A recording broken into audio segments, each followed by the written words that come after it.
இந்த ஆண்டுக்குள் பிரவேசித்திருக்கிற உங்களுக்கு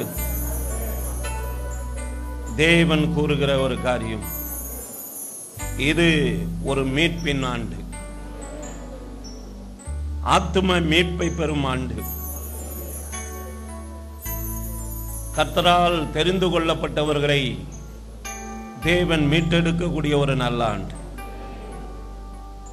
முதலாவது நம்முடைய நாட்டை குறித்ததானே ஒரு வெளிப்பாட்டை நாம் பெறுகிறோம். வடகிழக்கு மாநிலங்களாகிய மேற்கு வங்கம், பீகார், அசாம், நாகாலாந்து, மணிப்பூர், மேகாலயா, மிசோராம், அருணாச்சல பகுதிகளிலே தேவ பிரசன்னம் பனி போன்று அந்த பகுதிகளிலே இறங்கி கொண்டிருக்கிறதுனாலே ஒரு பின்மாறி ஒரு எழுப்புதலின் தீ அந்த வடகிழக்கு பகுதிகளில் இருந்து உண்டாக்கக்கூடியதாக இருக்கிறது. தேவன் நிச்சயமாக அதை செய்வார்.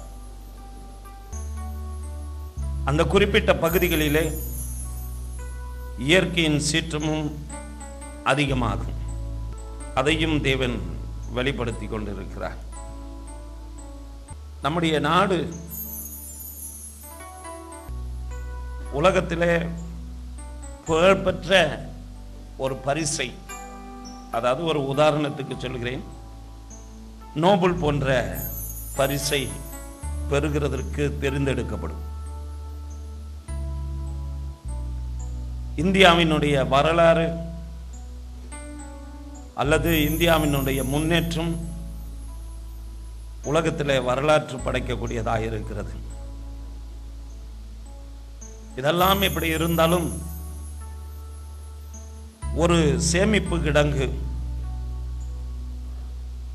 அல்லது அணு ஆயுத கிடங்கு ஏதோ ஒன்று பயங்கரமாக பற்றி எறிகிற ஒரு காட்சியை நான் காண்கிறேன். பொருளாதார வளர்ச்சியில் நம்முடைய நாடு மே ஜூனுக்கு பிற்பாடு ஒரு பெரிய முன்னேற்றத்தை காணப்போகிறது. பஞ்சாப், பீகார் இந்த மாநிலங்களில் கலவரம் வெடிக்கும். ஒருவரை ஒருவர் அழித்து வாழும் காலம் இந்த ஆண்டில் இருந்து வந்து கொண்டிருக்கிறது. உலகத்தில் உள்ள அநேக நாடுகள் நம்மோடு கூட வர்த்தக ரீதியான உடன்பாடு செய்கிறதற்காக முன்வரப்போகிறது. இதனால் சீனாவும் பாகிஸ்தானும் நம்முடைய வளர்ச்சியை கெடுக்கிறதற்கு முயற்சி எடுத்துக் கொண்டிருக்கிறது. இந்தியா ஒரு வல்லரசு நாடாக மாறுகிறது அல்லது கருதப்படும். இப்படி ஒரு பகுதியிலே இருக்கும் பொழுது சட்டம் ஒழுங்கு என்கின்றது சீர்கெட்டு போய் கொண்டிருக்கும். எலக்ட்ரானிக், விண்வெளி அல்லது வானூர்தி, விமானம், இவைகளுடைய கண்டுபிடிப்பு அதிகமாக இருக்கும். மத்திய அரசு காங்கிரஸில் ஒரு பிரிவின் கூட்டம் தலை தூக்கி உடைப்பை ஏற்படும், பிரிவினை உண்டாகும். மக்களிடையும் போலீஸ் துறைக்கும் சமாதான குலைச்சல் ஏற்பட்டு கலவரங்கள் வெடிக்கும். மத்திய அரசியலில் சில அதிருப்தி ஏற்படுகிறதுனால வேறு விதமான கூட்டமைப்புகள் ஏற்படும். இந்த ஆண்டிலே பெண்கள் அதிகமாக பாதிக்கப்படுவார்கள். அந்த பாதிப்பு உடல் ரீதியாகவும் மன ரீதியாகவும் அவர்கள் பாதிக்கப்படுவார்கள். இதை சென்சஸ் ஸ்டாட்டிஸ்டிக்கல் ரிப்போர்ட் அடுத்த ஆண்டு தெளிவாய் அது கூறப்படும். மேற்கத்திய நாடுகளின் ஆதிக்கம், அந்த கூட்டுறவு, வர்த்தகம், முதலீடு இப்படியெல்லாம் செய்கிறதுனால அவர்களுடைய விதிமுறைகளையும் கலாச்சாரமும் உள்ளே நுழைய ஆரம்பித்து நம் நாட்டின் அரசியல் விதிமுறைகளும் மெல்ல மெல்ல மாற்றப்பட்டு அல்லது திணிக்கப்படும். இதுவரையிலே நம்முடைய நாட்டை குறித்ததான வெளிப்பாட்டை பெற்று நாம் வாழ்ந்து வருகிற தமிழ்நாட்டை குறித்தும் கவனிக்க வேண்டும். ஒரு தமிழ்நாட்டின் வரைபடத்துக்கு மேலாக ஒரு கிரீடம், கிரவுன் இறங்கி வருகிற காட்சியை பார்ப்போம். அதாவது முடிசூட்டப்படுகின்ற ஒரு காரியம். அதனால் அரசியலில் எதிர்பாராத விதமான ஒரு மாற்றம் இந்த ஆண்டிலே உண்டாகும். அதே போன்று சில மலைப்பகுதிகள் தமிழ்நாட்டில் அசைகிற ஒரு காட்சியை நான் கண்டேன். அதனால் நில அதிர்வு ஏற்படுகிறதற்கு வாய்ப்பு இருக்கிறது. அதனால் மலைச்சரிவுகளும் உண்டாகும். இயற்கையின் சீற்றத்தால் ஜலத்தின் மூலமாக பாதிப்பு உண்டாகுகின்றது. கடற்கரை பகுதிகளிலே இருக்கக்கூடிய மக்களுக்கு அச்சம் உண்டாகும் அல்லது சேதாரம் அந்த பகுதிகளிலே உண்டாக இருக்கிறது. தமிழ்நாட்டிலே சிலர் ஆயுதங்களை ஏந்தி திரிகிற மனுஷர்கள் உலாவுகிற ஒரு காட்சி. அதனால் வன்முறை உண்டாகுகிறதற்கு வாய்ப்பு இருக்கிறது. ஒரு கருப்பு நிற தூதன் வானத்திலிருந்து இறங்கி வருகிறான். இதனுடைய வெளிப்பாட்டை கேட்கும் பொழுது அழிவும் சேதாரமும் மரணமும் இந்த ஆண்டு அதிகமாக இருக்கும். அதோடு அல்லாதபடிக்கு ஆந்திரா, கேரளா, சென்னை கடற்கரை எல்லை ஓரங்களிலும் பொன்னேரி, கோவை பகுதிகளிலே தீவிரவாதிகள் நுழைந்து மறைமுகமான அமைப்புகளை உண்டாக்குவார்கள். அமைதி இழக்கும் காலமாக இருக்கும். சத்தியம் தள்ளுபடியாயிற்று, நீதி தூரமாய் நின்று கைகட்டி பார்க்கும். அப்படிப்பட்ட காலம் இது. வேதாகமத்திலே ஏசாயா தீர்க்கதரிசன புத்தகம் 59வது அதிகாரம் 14ஆம் வசனத்தின்படியாக தேவன் இந்த வெளிப்பாட்டை கொடுத்தார். வந்தோரை வாழ வைக்கும் தமிழ்நாடே எச்சரிக்கையாயிரு. ஒரு தீவிரவாத இயக்கம் மறைமுகமாக வளர்ந்து கொண்டு வருகிறது. அதை கண்டுபிடிப்பார்கள். ஆனாலும் ஒரு குந்தம் ஏற்பட உள்ளது. ஆக மொத்தத்தில் கலவரங்களுக்கு கணக்கில்லை. இந்த ஆண்டு கர்த்தருடைய பிள்ளைகள் ஆயத்தப்படுத்திக் கொள்ளுகிற ஒரு ஆண்டாய் இருந்தால் அது உங்களுக்கு நலமாய் இருக்கும். உலகத்தை குறித்து தேவ சமூகத்திலே காத்து கொண்டிருந்தேன். உலகத்தை குறித்து நிறைய காரியங்களை தேவன் பேசினார். ஒரு தேவ கலசமானது வானத்திலிருந்து ஊற்றப்படுகிறது. தேவனுக்கு பிரியமில்லாத செயல்பாடு நிறைந்த உலகத்தில் அநேக இடங்கள் இருக்கிறது.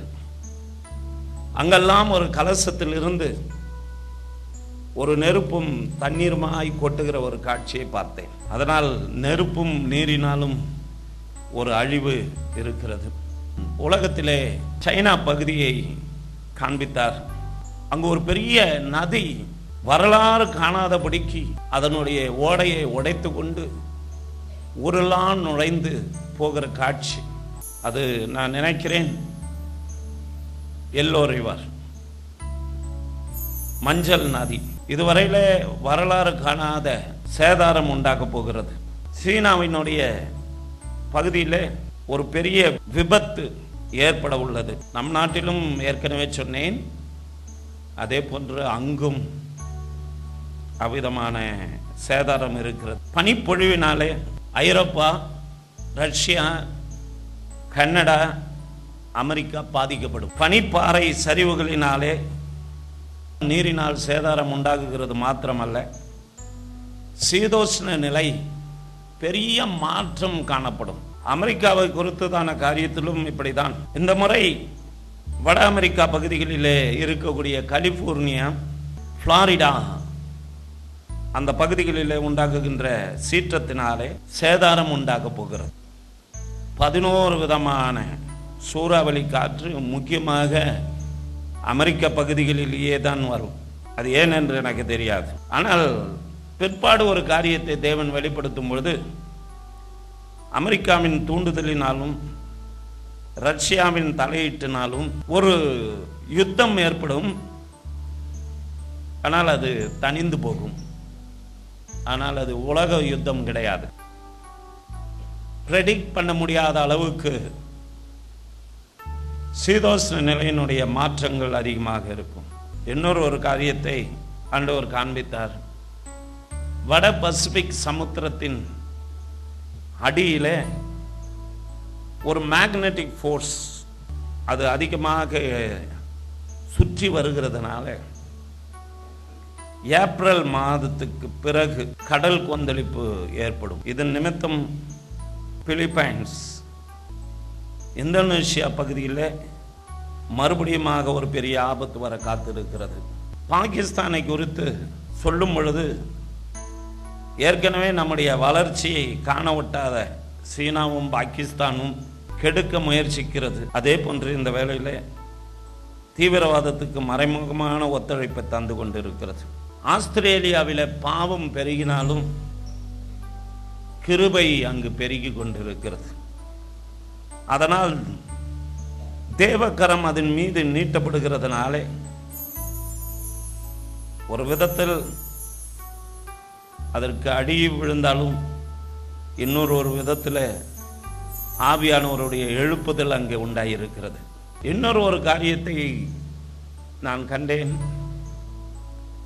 கடலுக்கு அடியிலே ஒரு பெரிய குழி உண்டாகுகிறது போன்ற ஒரு காட்சி. திடீரென்று கரைப்பகுதியில் இருக்கக்கூடிய தண்ணீர் எல்லாம் உள்ளே நுழைகிறது போன்ற ஒரு காட்சி காணப்பட்டது. உலகத்தில் ஒரு சம்பவம் நடைபெற இருக்கிறது. இன்னொரு காரியம், ஒருவேளை அந்த மேக்னெட்டிக் ஃபோர்ஸ் அதிகமாக இருக்கிறதுனாலையோ என்ன என்று தெரியாது, கடலின் ஆழ்பகுதிகளிலே இருக்கக்கூடிய மீன்களினுடைய கூட்டம் ஆழ்கடலை விட்டு வெளியே வருகிறதுனால மச்சங்களின் பெருக்கம் அதிகமாக இருக்கும். அதாவது மீன்களின் பெருக்கம் அதிகமாக இருக்கும். இன்னொரு காரியம், கடலிலே அப்படி ஏற்பட்டதல்ல, வானிலையிலும் பூமியின் சுழற்சியினாலும் ஒரு சம்பவம் நடைபெறுகிறது. சிக்னல் தடுமாற்றங்கள், அதாவது வெப்சைட் ப்ராப்ளம் இந்த வருகிற ஆண்டிலே ஏற்படும். இது ஒரு கம்ப்யூட்டர் உலகம். இன்னொரு விஷயம், கம்ப்யூட்டரில் அதில் அதிக நேரம் செலவு பண்ணி பணிபுரிகிற அநேக மக்களுடைய பார்வைக்கு ஒரு புதுவிதமான பாதிப்பு உண்டாக போகிறது. தான் வெட்டின குழியிலே தானே விழுவான் என்று சொல்லுகிறது போல சீனாவுக்கு ஒரு ஆபத்து இருக்கிறது. சீனாவை பொறுத்தவரையிலே வியாபார சந்தையிலே முதலிடத்தை உலகத்தில் அது பிடிக்கும். ஈரான் நாடு ஈராக்கை போல தலை தூக்கி வீண் பிரச்சனைகளுக்கு வித்திட்டு கொண்டிருக்கிறது. அடிக்கடி அச்சுறுத்தி கொண்டு வந்த அல்லது அமெரிக்காவினுடைய ஆதிக்கத்தை கண்டு நாடுகள் அச்சுறுத்தப்பட்டாலும் அந்த நாட்டுக்கு அடிக்கடி பரபரப்பும் பயங்கரமும் உண்டாகுகின்ற நிலைமை ஏற்படுகிறது. அது தீவிரவாதத்தினாலோ அல்லது பண முடக்கத்தினாலோ எப்படியோ ஒரு பரபரப்பு அங்கு பேசப்படுகிறதை ஜனங்கள் அங்கும் இங்கும் பேசிக்கொண்டிருக்கிற காட்சியை காண்கிறேன். ஜப்பான் நாட்டில் ஒரு பகுதி அழிவு உண்டாக உள்ளது. அது பூமி அதிர்ச்சியோ இயற்கையோ என்ன என்று தெரியாது. இஸ்ரேல் நாடே உன்னை ஈரானும் பாலஸ்தீனாவும் கண்ணோக்குகிறது. இரட்டை வேடம் போடுகிற பாகிஸ்தான், அந்த பாகிஸ்தான் மீது ஒரு இருட்டு உண்டாகுகிற காட்சியை பார்க்கிறோம். இலங்கையிலே ஒரு பெரிய பிரச்சனையிலிருந்து விடுதலை பெறுவார்கள் என்று நான் ஏற்கனவே சொல்லியிருந்தேன். ஆனால் இப்பொழுது இலங்கையிலே இன்னொரு ஒரு பிரச்சனை இந்த ஆண்டிலே தோன்ற உள்ளது. இத்தாலியில் அங்கும் சமுதாய பிரச்சனை உண்டாக இருக்கிறது. சாத்தானுக்கு தனக்கு கொஞ்ச காலம்தான் உண்டு என்று சொல்லி தீவிரமாக எழும்பி தீவினையை செய்ய தூண்டி அழிவை தூண்டுவான். இன்னொரு வினோதமான விந்தையான அனுபவத்தை இந்த ஆண்டிலே நாம் கேள்விப்படலாம். ஏதோ ஒரு கிரகணத்தில் இருந்து பூலோகத்தை தாக்குகிற ஒரு பாறையோ தீக்குழம்போ என்ன என்று தெரியாது, அது பூமியை நோக்கி வருகிறது. அந்த விந்தையான அனுபவங்களை கூட நாம் வருகிற ஆண்டில் காணலாம். ஒரு காரியத்தை மாத்திரம் கர்த்தருடைய பிள்ளைகள் புரிந்து கொள்ள வேண்டும். இதோ வருகிறார் அதோ வருகிறார் என்று சொல்லி கொண்டு இருக்கிற காலமாய் பல ஆண்டுகளை கழித்த நாம் இந்த ஆண்டு எவ்வளவுக்கு எவ்வளவு நாம் நெருங்க வேண்டுமோ அவ்வளவுக்கு அவ்வளவு நெருங்குகிறது நன்றாக இருக்கும். இது கடைசி காலமானதனால் சபையை குறித்து கிறிஸ்துவர்களை குறித்து சொல்ல வேண்டும் என்றால், இது கடைசி காலமானதனால் மாம்சமான யாவர் மீதும் பரிசுத்த ஆவி ஊற்றப்படும். அதே நேரத்தில் வஞ்சிக்கப்படுகிற ஆவிகளும் எழும்பும். அநேக சபைகள் எழுப்பப்படும். நிறைய சபைகள் வரும். நிலையான சபை என்று அல்ல, எழும்புகிறதற்கு நிறைய சபைகள் இருக்கு. அநேக ஜனங்கள் கர்த்தருக்குள்ளே கொண்டு வரப்படுவார்கள். வேதத்தை நேசிக்கிறவர்களிடத்தில் வேதாலும் கிரியை செய்யும். ஆண்டவருடைய வருகை மிக சமீபம் என்கின்றதை அறிந்து கொள்ளுகிற ஒரு ஆண்டு இது. அநேக பரிசுத்தவான்கள் உலகத்தை விட்டு எடுபடும் காலம். ஆவிக்குரிய சபைகளிடையே எழுப்புதல் காணப்படும். சாத்தானின் கிரியைகளும் வஞ்சிக்கிற ஆவிகளும் சபையினிடையே ஊடுருவும்.